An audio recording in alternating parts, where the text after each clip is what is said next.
नमस्कार, जय भारत।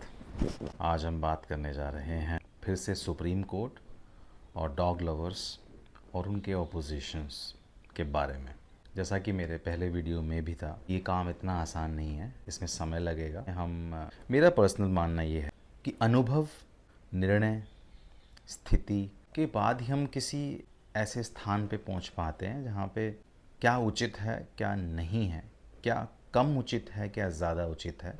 इनफैक्ट हमारे देश में बहुत और अन्य स्थितियां हैं, मुश्किलें हैं, जिन्हें हमें मिल के समझ के अमल करके फिर करना चाहिए।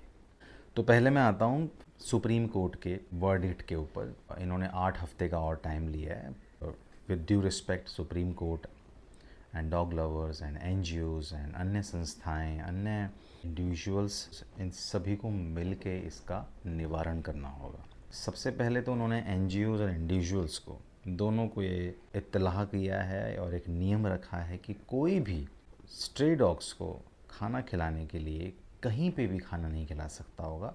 इसके लिए एक आइडेंटिफाइड स्पॉट्स बनाए जाएंगे, जिसे डॉग फीड स्पॉट कहा जाएगा। इनमें सबसे ज़्यादा मुक्ति सोसाइटीज़ और अपार्टमेंट्स वालों को मिली है। जैसे पहले सोसाइटी में या अपार्टमेंट्स में डॉग फीड कर सकते थे, अब वो नहीं कर सकते हैं। स्पेशली एनजीओज़ के लिए जो परेशानियां उठा रही थी पहले, कि वो कहीं भी खुले में अब डॉग को फीड नहीं कर सकती हैं। अगर कोई भी इंसान इस नियम को तोड़ता पाया जाता है, उससे 25,000 से लेकर 2 लाख तक का जुर्माना है। और दूसरी बड़ी बात जो एबीसी ने कहा है, जो कुत्ते काटने वाले हैं या जिन कुत्तों को रेबीज़ है या जो कुत्ते एग्रेसिव हो जाते हैं, उन्हें शेल्टर होम से नहीं छोड़ा जाएगा। तीसरा, ये जो स्टरलाइजेशन वैक्सीनेशन में पहले बहुत करप्शन थी, स्पेशली कुछ एनजीओज़ के द्वारा बहुत करप्शन पाया गया है वैक्सीनेशन मेडिसिन्स के अंदर। सो ये उम्मीद की जाती है कि जो भी एनजीओज़ हैं या जो भी इसमें अपना फ़ंड देखते हैं या अपना प्रॉफिट देखते हैं, प्लीज़, चाहे वो कोई भी एंगल हो, चाहे वो पॉलिटिकल एंगल हो, चाहे वो इंडिविजुअल एंगल हो, चाहे वो बिज़नेस का एंगल हो, it should not be, it should not be. चूँकि ये पहले भी हो चुका है एमसीडी के अंदर, ये भारी भ्रष्टाचार हो चुका है through few NGOs.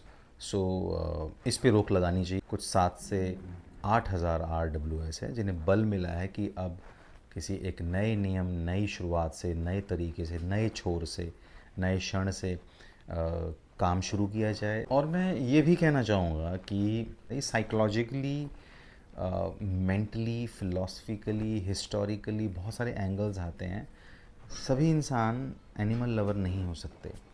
So those are animal lover, वो प्लीज़ जो जिनके अंदर फियर है एनिमल्स या क्रिएचर से या वाइल्ड एनिमल से, प्लीज़ उन्हें क्षमा कीजिए, प्लीज़ उन्हें स्पेस दीजिए, प्लीज़ उन्हें उन्हें उन्हें समझने का समय दीजिए। चूँकि ये घटित होता है, तकरीबन 15 से 20,000 इंसिडेंट्स होते हैं ऑल ओवर इंडिया में, राइट। और न जाने कितनी मौतें होती हैं इस रेबीज़ में और या अटैक्स पे। न जाने कितने बच्चे और बूढ़े इससे भयभीत हैं घर से निकलने। न जाने कई लोगों का रात को निकलना बड़ा मुश्किल है। फॉर दैट मैटर, अगर साइड में देखा जाए, हाँ, आपकी रखवाली भी करते हैं, बट कई कई जगहों पे, मैं तो, मेरा पर्सनल भी है, जहाँ पे 7-8 कुत्ते स्ट्रीट डॉग्स होते हैं। आप रात के 8 बजे 9 बजे उस गली में, उस गली से क्रॉस नहीं हो सकते। मेरा मानना है कि उन एनिमल लवर्स को भी उन भयभीत लोगों की तरफ जाके देखना होगा कि वो भयभीत क्यों हैं, क्यों उनके मन में डर है। चूँकि हो सकता है उनके पास्ट में कुछ ऐसा हुआ हो, उनके घर में कोई इंसिडेंट हुआ हो, उनके बच्चे को काटा हो, उनके माता पिता किसी बूढ़े को काटा हो, जिसकी वजह से कोई मौत हो सकी हो या कुछ एक्सीडेंट हो गए हों, या एक उनके अंदर एक नेचुरल फियर है, हम सबके अंदर एक फ़ियर होता है। आपके सिर पे बाल उड़ जाने से गॉड फियर होता है, अंधेरे से होता है, भूत से लगता है, एक्सीडेंट से होता है, तेज़ गति से होता है। इसी तरह हम सभी इंसान इन चीज़ों में बटे हुए हैं। अगर हम ये मान लें कि हम सिर्फ डॉग लवर हैं और बाकी भी होने चाहिए, उनके अंदर एक डर है, वो नहीं जा सकते उनके क्लोज़, वो नहीं उनको छू सकते, वो डर में रहते हैं इन चीज़ों से। तो ये हम दोनों को एक दूसरे के बारे में समझना चाहिए। एंड जो एनिमल लवर नहीं हैं, they just read out it, they should not oppose them.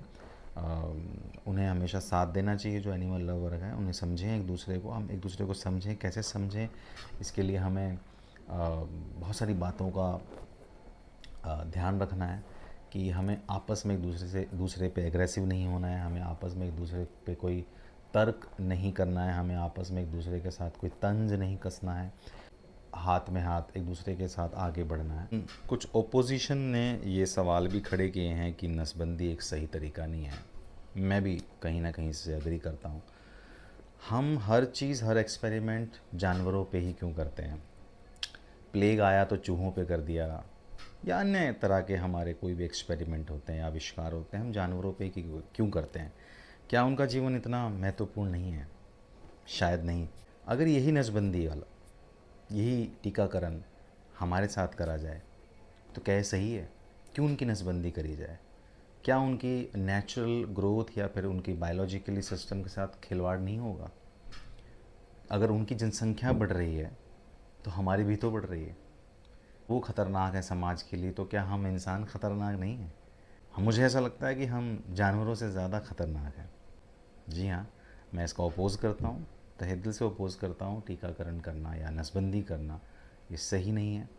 उनके प्राकृतिक शरीर के साथ, उनकी प्रकृति के साथ खिलवाड़ है।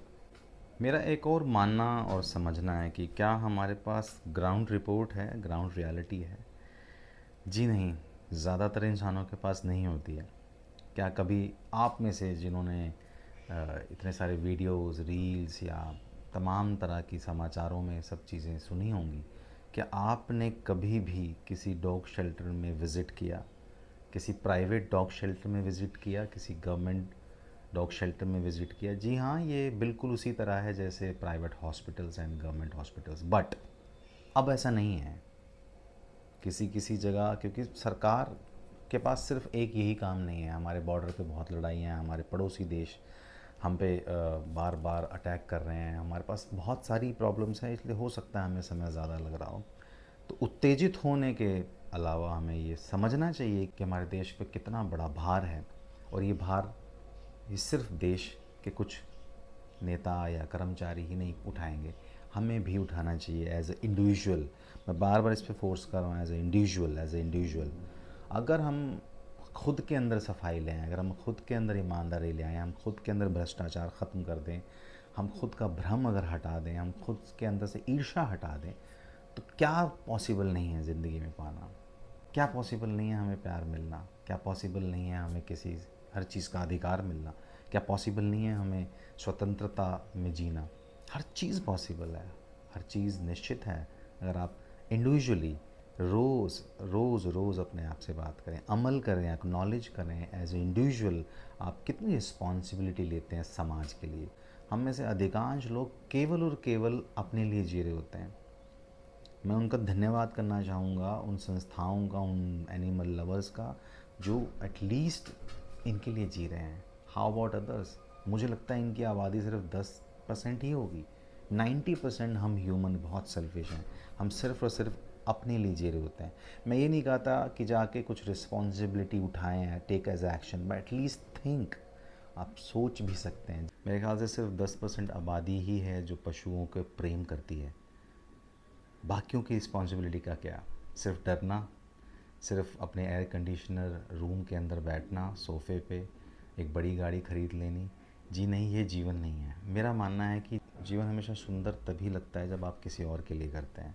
मैं बहुत खुशनसीब हूँ जब मैं इस तरह के इंसानों से मिलता हूँ जो डॉग लवर हैं या एनिमल लवर हैं या क्लाइमेट लवर हैं या ट्री लवर हैं।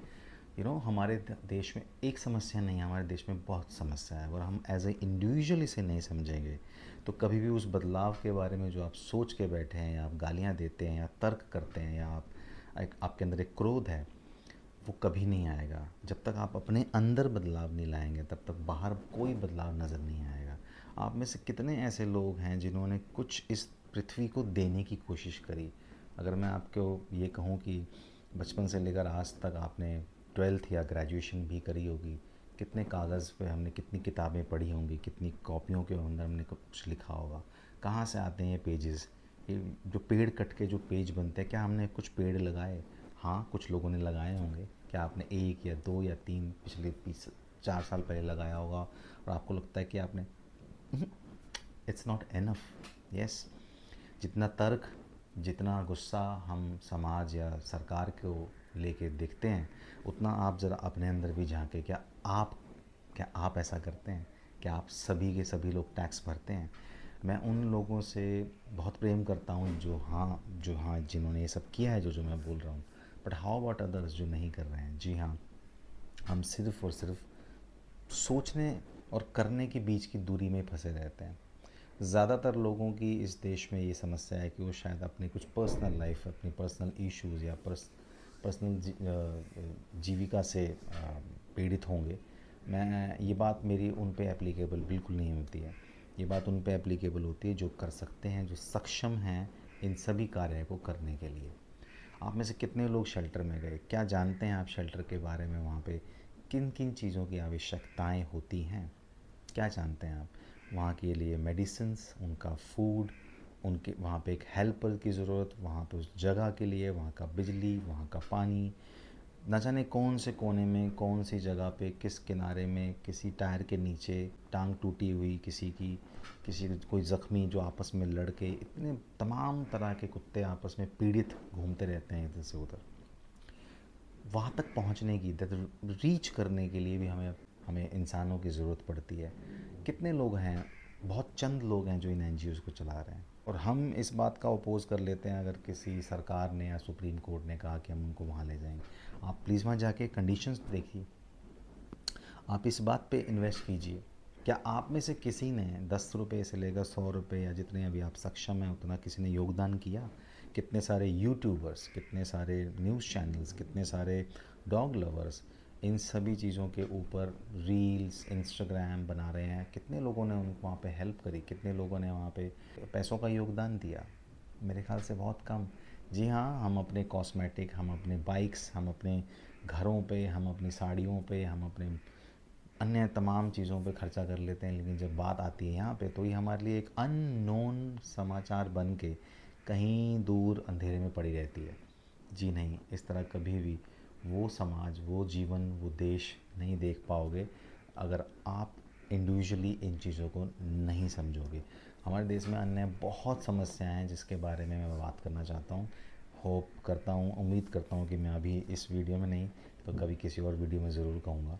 मेरी आपसे दरख्वास्त है, मेरा निवेदन है आप सभी से कि प्लीज़ प्लीज़ प्लीज़ कृपया एज अ इंडिविजुअल उठें, take responsibility, take some action, think. If you can not think, please take some advice, please understand them कि डॉग लवर अगर ये कर रहे हैं तो वो क्यों कर रहे हैं। एंड प्लीज़ डॉग लवर्स से मेरा निवेदन है, कोई अगर उनसे हेट कर रहा है तो वो क्यों कर रहा है। अगर हम दोनों दल मिल के इस चीज़ को समझें कि ये हो रहा है तो क्यों हो रहा है, हर चीज़ का एक कारण होता है क्यों।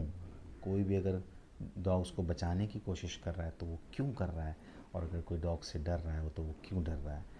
उन्हीं सब बीच में जाके, उसी ग्राउंड रियलिटी पे आके हमें उन चीज़ों का समाधान मिलेगा। उसके लिए समय लगेगा, संयम रखना पड़ेगा, तभी जाके हम किसी निष्कर्ष पे पहुंच पाएंगे। अन्यथा हम यूं ही आपस में लड़ते रहेंगे और हम यूं ही गुलामी के पात्र बनते रहेंगे। हमारा देश वैसे हज़ारों सालों से गुलाम रहा है, जिस चीज़ की मुझे बहुत खौफ था, मैं बहुत बोलना चाहता हूँ उस बारे में। बट अगर हम अगर डॉग्स की फ्रीडम की बात कर रहे हैं तो हमें इसको लार्जर लेवल पे देखना होगा। हमारे देश में अन्य और समस्याएं हैं, प्लीज़ वो सीमित नहीं होनी चाहिए। तो हमें जो भी बाधा आ रही है ये समझने में कि बाकी लोग रिस्पॉन्सिबिलिटी क्यों नहीं ले रहे, वो इसलिए नहीं ले रहे क्योंकि वहाँ तक वो प्रेरणा नहीं जा रही है, वहाँ पे कोई ऐसी विद्या नहीं पहुँच रही है, वहाँ पे कोई ऐसी संस्था नहीं पहुँच रही है इन सब चीज़ों को प्रेरित करने के लिए। और मेरा मानना है कि सिर्फ इसी बारे में क्यों, हमारे देश में तो अन्य समस्याएं हैं, और बात सिर्फ इस देश की क्यों, संसार की बात है। इस नेचर में इतनी सारी प्रॉब्लम हो रही हैं, पोल्यूशन हो रहा है, भ्रष्टाचार फैल रहा है, तमाम तरह की महंगाई बढ़ रही है, तमाम तरह की समस्याएं हैं जिसके बारे में कितनों घंटे, सैकड़ों घंटे इस बारे में बात कर सकते हैं, लेकिन सिर्फ बात तक सीमित नहीं है। मेरा मानना है बात भी ज़रूरी है, बात को समझना ज़रूरी है, समझने के बाद उस पर अमल करना ज़रूरी है, अमल करने के बाद उस पर एक्शन लेना ज़रूरी है, एक्शन लेने के बाद उसके कॉन्सिक्वेंसेस को समझना ज़रूरी है, उसके बाद जाके किसी निष्कर्ष पे पहुंचते हैं हम। वो निष्कर्ष कब तक स्थिर रहेगा इस बारे में सोचना है। हो सकता है 2 साल बाद फिर से बदलाव आ जाए, हो सकता है 2 साल बाद एक अन्य डिजीज़ आ जाए, हो सकता है। तो तमाम तरह की सिचुएशंस को मद्देनज़र रखते हुए हमें इन चीज़ों के लिए संयम रखना चाहिए और हमें इस बारे में ज़्यादा क्रोधित और अग्रेसिव होकर ना किसी डिसीजन का ओपोज़ करना चाहिए और जो सही है उसका बिल्कुल ओपोज़ करना चाहिए। और सही गलत कौन डिसाइड करेगा, ये भी एक बड़ा सवाल है। जी हाँ, इन तरह की उलझनों में हम फंसे रहते हैं, लेकिन मेरा बार बार पिछले वीडियो में भी यही कहना था कि हम क्यों सिर्फ सेलेक्टिव पशु प्रेमी बने, क्यों नहीं हम मानवता के लिए प्रेम रखें, क्यों ना हम पानी के लिए प्रेम रखें, नदियों के लिए रखें, जंगलों के लिए रखें, पहाड़ों के लिए रखें, मिट्टी के लिए रखें, गरीबों के लिए रखें, अनाज के लिए रखें। इस दायरे को बढ़ाना है, इस दायरे को बढ़ाना है। जिस संसार की हम कल्पना कर रहे हैं, जिस बदलाव की हम कल्पना कर रहे हैं, आइए मिल के उस बदलाव तक पहुँचें, उस जीवन तक पहुँचें। वो जीवन जो आप जीना चाहते हैं वो वहाँ तक सीमित नहीं होना चाहिए। वो जीवन जो आप आने वाली जनरेशन को देना चाहते हैं वहाँ तक सोचिए। आज के लिए इतना ही, बाकी नमस्कार, जय भारत।